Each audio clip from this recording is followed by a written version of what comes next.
पड़ता है। अगर बच्चों का बर्थ सर्टिफिकेट निकालना है तो रिश्वत देना पड़ता है। राशन दे लेना है, रिश्वत देना पड़ता है। आज हम आपसे वादा कर रहे हैं कि इज़हार असमी साहब को कामयाब करिए, हम कोचा दामन के गरीबों का हक दिलाकर रहेंगे। आज आप देखते हैं कि जहां पर अलीगढ़ मुस्लिम यूनिवर्सिटी का कैंपस बनाया गया, नीतीश कुमार ने उस जमीन पर कोर्ट ने स्टे लगा दिया। नीतीश कुमार ने कोर्ट का स्टे नहीं हटाया। अलीगढ़ मुस्लिम यूनिवर्सिटी का एक मामूली सा कैंपस है, वहां पर एमबीए और बीएड की कोचिंग कोर्सेस है। बीएड के कोर्स पर नरेंद्र मोदी की सरकार ने पाबंदी लगा दी। नीतीश कुमार कुछ नहीं कर सकते। मेरे अजीज दोस्तों और बुजुर्गों, आज राजद आपके पास है। राजद कहती है कि अगर हमको सत्ता मिलेगी बिहार में तो हम 10 लाख नौकरियां देंगे, और दिल्ली से नरेंद्र मोदी बिहार को आए तो उन्होंने कहा कि तुम 10 लाख दोगे तो मैं 19 लाख दूंगा। ये कोई मजाक है, कोई अलादीन का चिराग है कि फंसने से नौकरी निकलना शुरू हो जाता है। किशनगंज में, कोचा दामन में रोड नहीं बनाते, आप नौकरी देंगे। अस्पताल नहीं बनाते, नौकरी देंगे। स्कूल में टीचर का इंतजाम नहीं है, नौकरी देंगे। बच्चे और बच्चियों के लिए कॉलेज का इंतजाम नहीं करते, आप नौकरियों का वादा करते हैं। बाढ़ आती है, जमीन कट जाती है, बाढ़ आती है, खेत बर्बाद, फसल बर्बाद हो जाती है।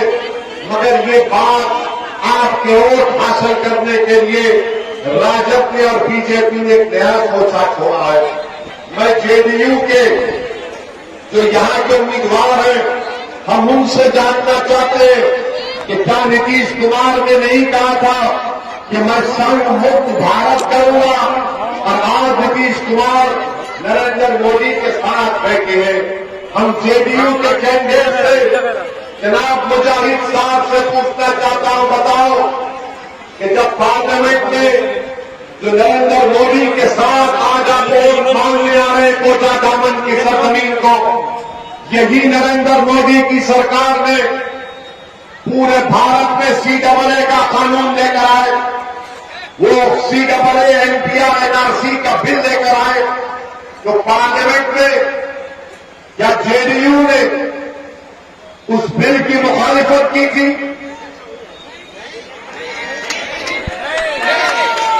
आप खुद जवाब दीजिए, क्या जेडीयू ने उस बिल की मुखालिफत की थी? राजद का तो कोई एमपी ही नहीं है, फिर भी हमको टकवा।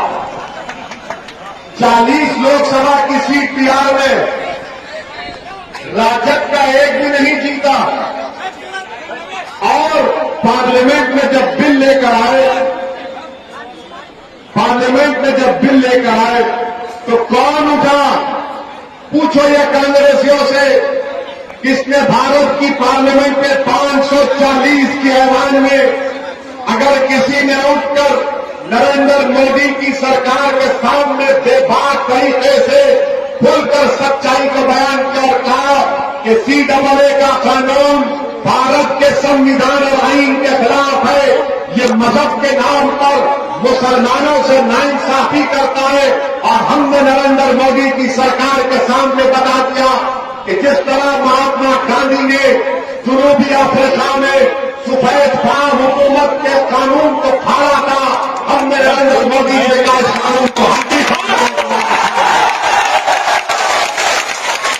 बताओ जेडीयू के कैंडिडेट, तुम आज कोचा दामन की जनता से वोट मांगने आ रहे हो, तुम्हारा मौक़िफ़ क्या है CAA NPR NRC पर? याद रखो कोचा दामन की जनता, याद रखो सीमांचल की मेरी गलियों गवाम, मेरी मां और बहनों, सुनो इस दीवाने की बात को। CAA NPR NRC आइंदा साल से बीजेपी लागू करने वाली है। क्या हुआ आसाम में? आसाम में 15 लाख लोग के नाम नहीं आए, सुप्रीम कोर्ट ने उसको करवाया था।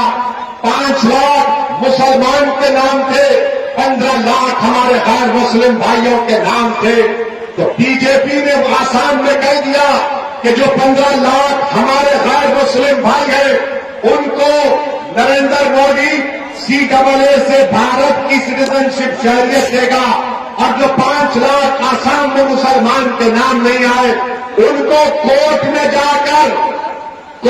जाना पड़ेगा, उनको अपनी शहरियत साबित करने के लिए। उस वक्त तक उनको भारत का सिटीजन नहीं करार दिया जाएगा। इसीलिए हम आपसे कह रहे कि CAA NPR NRC के रूल हमारे वजूद की, हमारे बका की लड़ाई है, और ये नीतीश कुमार, ये JDU और RJD, इनमें दमखम नहीं है कि बीजेपी को रोक पाए। आज RSS के लोग कहते, RSS के मोहन भागवत ने बयान दिया कि भारत के मुसलमानों को भटकाकर CAA के कानून में उनसे एहतजाज करवाया गया। हम आज कोचा दामन में खड़ा होकर RSS के मोहन भागवत को पैगाम दे रहे कि मोहन भागवत, हम कोई दूध पी के बच्चे नहीं है कि तुम्हारी मीठी मीठी बातों में आकर नींद सो जाएंगे। हम जानते हैं कि तुम CAA के जरिए हमको नुकसान पहुंचाना चाहते हो, और हम मोहन भागवत को, नीतीश कुमार को, नरेंद्र मोदी को, राजद को, कांग्रेस को कोचा दामन से पैगाम दे रहा हूं, आपके भरोसे पर पैगाम दे रहा हूं कि जब अल्लाह के फजल करम से इंशाअल्लाह ताला पूरे मुल्क में कोरोना खत्म हो जाएगा, अल्लाह के करम से उसका इंजेक्शन वैक्सीन निकलेगा, जैसा ही कोरोना खत्म होगा कोचा दामन से दोबारा लड़ाई शुरू होगी CAA की। क्या आप हमारा साथ देंगे उस लड़ाई में? आप हमारा साथ देंगे उस लड़ाई में? हम तमाम मिलकर एहतजाज करेंगे। हमको अपने आप को बचाना है, इन मासूम बच्चों के मुस्तकबिल को बचाना है, और नरेंद्र मोदी की सरकार जिस तरह आसाम में 5 लाख मुसलमानों से कह रही है कि कोर्ट को जाओ, और इनके अजायम में सीमांचल है, जाकर देख लो आप कि बीजेपी के RSS के लोगों ने बयान किया कि सीमांचल में घुसपैठी घुस गए।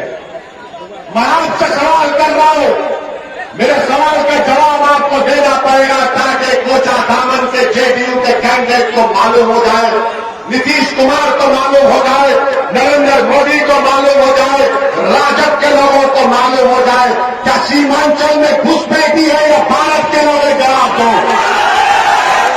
सीमांचल में भारत के लोग हैं ना?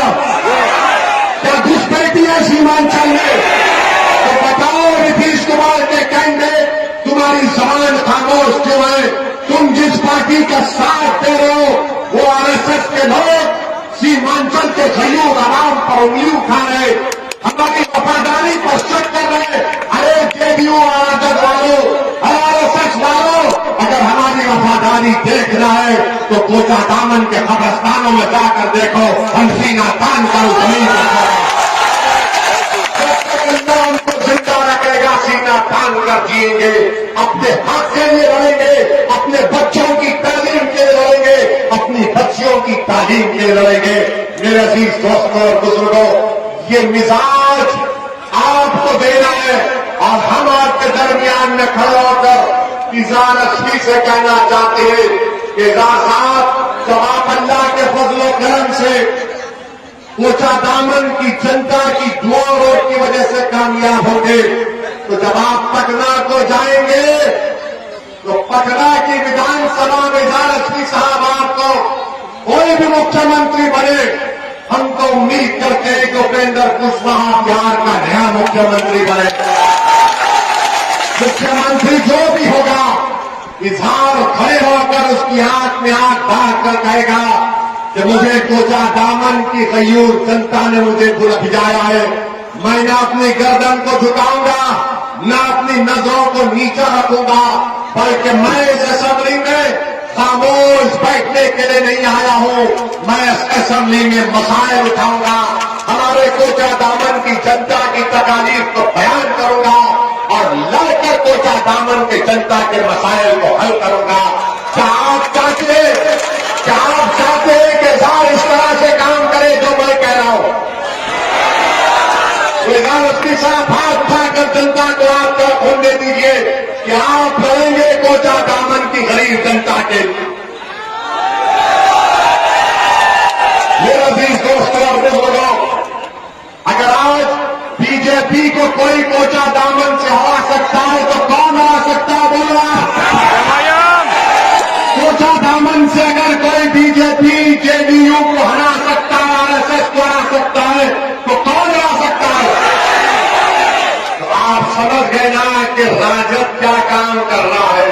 राजद फैंसी का काम करता है, फैंसी का काम कर रहा है। फैंसी क्या करती है? फैंसी काटती है ना, वही काम कर रहे हैं ताकि आपका इतिहास, आपकी मोहब्बतों में निफाक पैदा किया जाए। और यहां से वो मोदी को कामयाब कर रहे, कोचा दामन से कैंडिडेट नरेंद्र मोदी है और एक तरफ बिहार है। कोई